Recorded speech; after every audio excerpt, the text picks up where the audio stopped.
Any problems with the Final Four?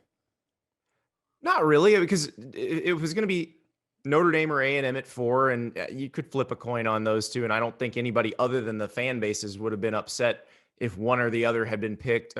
Notre Dame makes sense. You can make the case. Hey, look, they beat a team that's in the playoff. Texas A&M had a really good win against Florida, but they both got blown out by teams that are in the playoff. So, I mean, it was kind of 6 of one, half dozen of the other.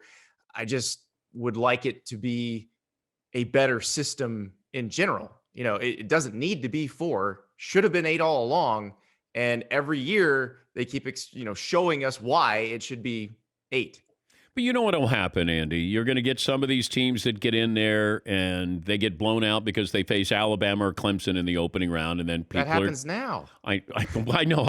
I said that. I said Notre Dame gets blown out or A&M gets blown out. We don't have a problem with that. But if Cincinnati goes in there and gets blown out, that's bad for college football. Yeah, it's crazy because if you had an 8 team, and this is how they would do it, it would be your 5 Power 5 champs get in.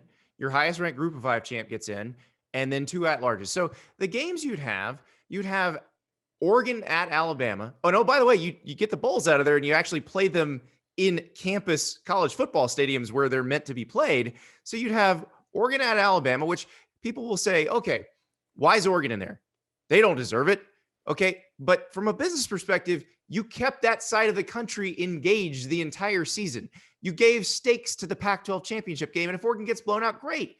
That's Alabama getting a reward for earning the number 1 seed. You got Cincy at Clemson.